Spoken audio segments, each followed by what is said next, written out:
பிரியமானவர்களே, நீதிமொழி புஸ்தகத்திலே 15ஆம் அதிகாரத்திலே 13ஆம் வசனத்தை இப்படியே வாசிக்கிறோம். மன மகிழ்ச்சி முகமலர்ச்சியை தரும், மனோ துக்கத்தினாலே ஆவி முறிந்து போகும்.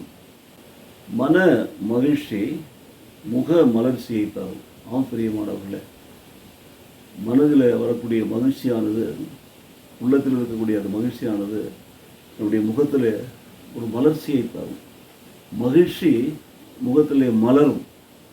நம்மை பார்க்கிறவர்கள் நம்முடைய உள்ளத்தில் இருக்கிற அந்த மன மகிழ்ச்சியை அவ்வளோ காண முடியும்.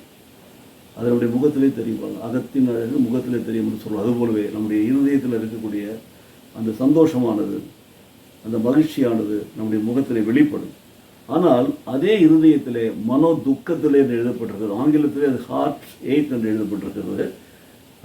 மனோ துக்கம், அந்த இருதயத்தில் வர துக்கத்தினால் வரக்கூடிய அந்த துக்கம், மனோ துக்கம், இருதயத்தில் வரக்கூடிய அந்த துக்கம் நம்முடைய ஆவியை முறித்து போட்டுடும். நம்முடைய ஆவியை முறித்து போட்டுடும் என்று சொன்னால் நம்முடைய முகத்திலே அது வெளிப்படுவார். நம்முடைய முகத்திலே ஒரு சோகம், ஒரு இழப்பு, ஒரு வேதனை, ஒரு வருத்தம் எல்லாம் வெளிப்படும். ஆனால் மன மகிழ்ச்சி உள்ளவர்களாக இருப்போம் என்று சொன்னால் அது முகத்திலே வெளிப்படும். A happy heart makes the face cheerful, but heartache crushes the spirit என்று நாம் வாசிக்கிறோம். ஹார்ட் ஏக் இதனால் வருகிறது, இருதயத்தில் துக்கம் பாருங்கள். அப்போது நீதிமொழிகள் 12ஆம் அதிகாரத்தில் 25ஆம் வசனத்தில் இப்படியே வாசித்தோம். மனுஷனுடைய இருதயத்தில் உள்ள கவலை அதை ஒடுக்கும், நல் வார்த்தையோ அது மகிழ்ச்சியாக்கும். அப்போது மகிழ்ச்சி ஆக்குகிறது என்ன? இருதயத்தை மகிழ்ச்சி ஆக்குகிறது தேவனுடைய நல் வார்த்தை தான், தேவனுடைய வார்த்தை தான். தேவனுடைய வார்த்தை நம்ம உள்ளத்தில் இருந்தால் அது மனதில் மகிழ்ச்சியை கொடுக்கிறது, சந்தோஷத்தை கொடுக்கிறது. நம்முடைய பாரங்களை யாருடைய பாதத்தை இறக்கி வைக்கிறோம். தேவன் கொடுக்கிற விடுதலையை பெற்றுக்கொள்கிறோம். நம்முடைய பாவங்களை அறிக்கை செய்து விட்டு விடுகிறோம். பாவம் மன்னிப்பை பெற்றுக்கொள்கிறோம், ரட்சிப்பை பெற்றுக்கொள்கிறோம். எல்லாவற்றுக்கும் மேலே தேவனுடைய வசனத்தை உள்ளத்தில் வைக்கிறோம். அந்த வசனம் நம்மை நடத்துகிறது, நம்மை ஆசீர்வதிக்கிறது, நம்மை பாதுகாக்கிறது, மகிழ்ச்சியை கொடுக்கிறது. அந்த மனதிலே உண்டாகக்கூடிய அந்த மகிழ்ச்சியானது நம்முடைய முகத்தில் வெளிப்படுகிறது. So a happy heart that makes the face cheerful, but heartache crushes the spirit என்று சொன்னார். மனோ துக்கத்தினாலே ஆவி முறிந்து போகும். ஆகவே ஆவியிலே துக்கம் முறிந்து போகிற அந்த காரியம் நம்முடைய வாழ்க்கையில் சோகத்தையும் வேதனையும் சோர்வையும் பின்வாங்குதலையும் உண்டு பண்ணும் பாருங்கள்.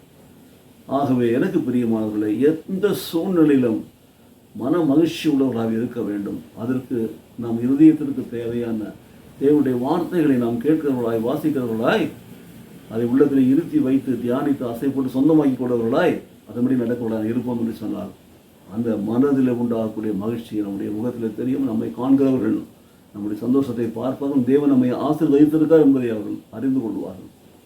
அப்போது தேவனுடைய ஆவியானவர் நம்மை நடத்துகிறார். தேவனுடைய வசனம் உள்ளே இருக்கிறதுனால நாம் சந்தோஷமாக இருக்கிறோம், ஆசீர்வதிக்கப்பட்டது என்பதை அவர்கள் காண்பார்கள். ஸோ ஒரு சாட்சி உள்ள வாழ்க்கையை அது கொடுக்கும் பாருங்கள். மன மகிழ்ச்சியாக வாழ நம்மை ஒப்புக் கொடுப்போமா? அந்த மன மகிழ்ச்சியை தேவன் முகத்தில் பிரதிபலிக்கிற பொழுது அதை காண்கிறவர்கள் தேவனை காணும்படி நாம் நடந்து கொள்வோமா? எந்த சூழ்நிலையிலுமே நம்முடைய இருதயத்திலே துக்கம் உள்ளவர்களாக இல்லாமல் எல்லா கவலைகளையும் அவர் மீது வைத்துவிட்டு விடுதலையோடு வாழ ஒப்புக் கொடுப்போமா? எங்களை நேசிக்கிற நல்ல பிதாவே, மன மகிழ்ச்சி முகமலர்ச்சியை தரும் என்று சொல்லி ஆண்டவரே நீதிமொழி 15 நாங்கள் 13ஆம் வசனத்தை வாசித்தோம். அதே வேளையில் ஆண்டவரே மனோ துக்கம் ஆவியை முறித்து போடும் என்று சொல்லி வாசிப்பதற்காக மனோத்திலே துக்கம் இல்லாதவர்களை மனதிலே மகிழ்ச்சி உள்ளவர்களாய் நாங்கள் வாழத்தக்கதாக எப்பொழுதும் உங்களுடைய வார்த்தைகளையே வாசிக்கிற, தியானிக்கிற, கேட்கிற, உள்ளத்தில் வைத்து நடக்கிற பிள்ளைகளாக எங்களை நடத்தும், எங்களை ஆசீர்வதியும். இயேசு கிறிஸ்து நாமத்திலே பிதாவே, ஆமென், ஆமென்.